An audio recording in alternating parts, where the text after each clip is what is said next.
See, every man needs a man in life to succeed. Every man needs a man.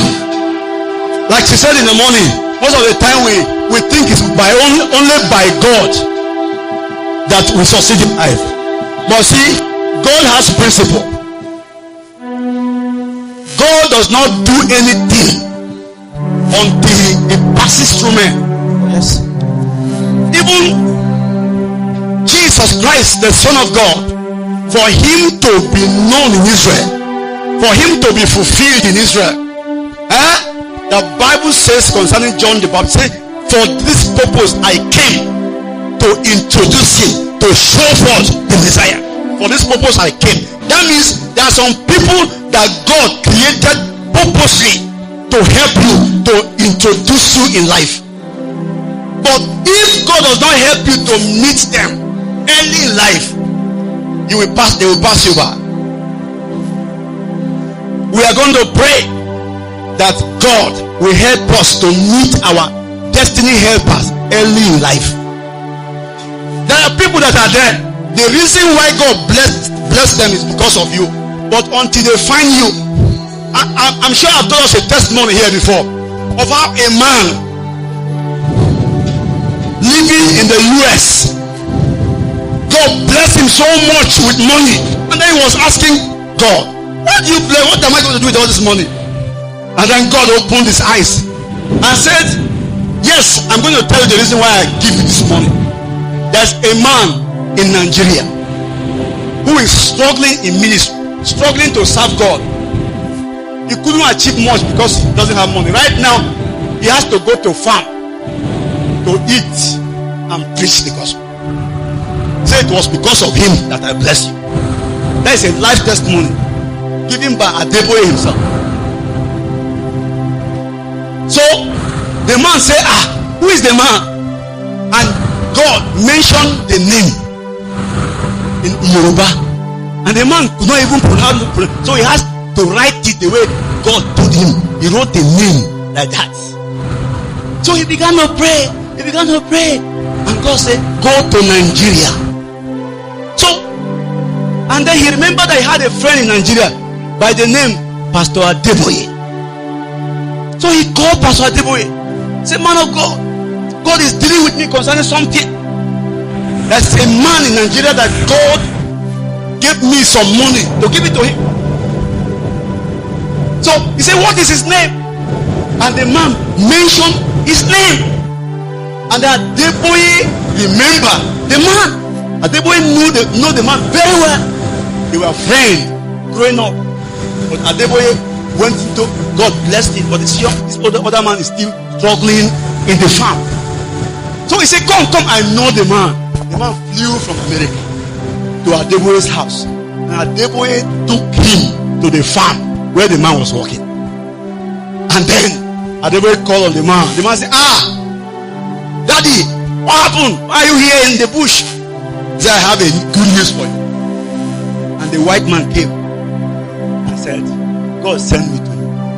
That's how he gave him whatever it is and said, God asked me to bless you because that's the reason why God has blessed me.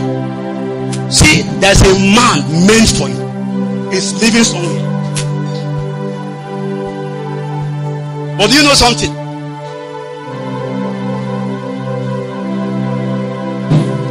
I will show you the only way you can meet him. That's why we are visiting this place. The book of Proverbs says, show me a man who is diligent paid. You know how David entered into the palace of Saul? You know what? It was his diligence in playing instruments.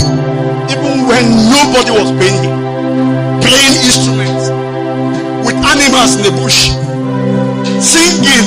Most of his psalms were written while he was in the bush taking care of his father's sheep. He was doing it diligently, not even expecting to become a king one day. All he was doing was serving his father faithfully. And then one morning he heard a message that they are looking for you in the palace of a king, the king of the whole Israel.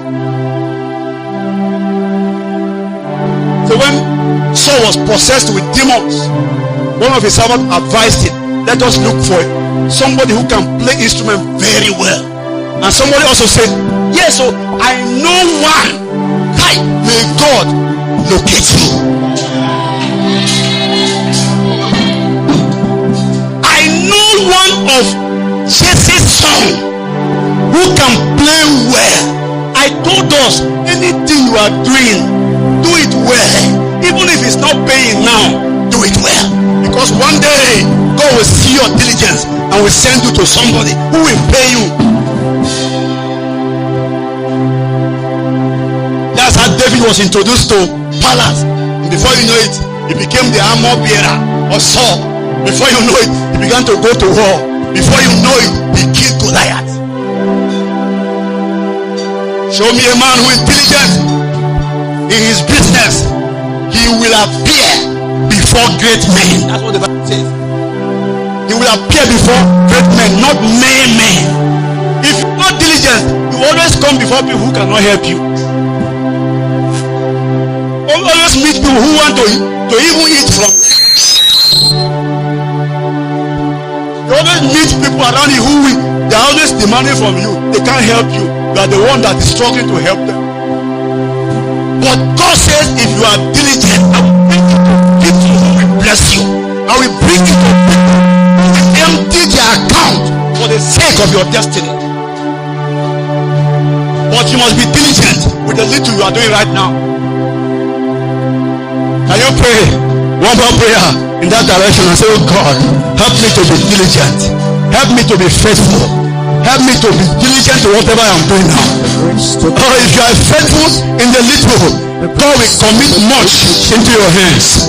If you are faithful in the small, God will commit much into your hands. Lord, help me to be diligent. Diligence with my hands. Diligence with my service. Diligent with my work. Diligent with my apprenticeship. Diligent with my training. Diligent with my academics.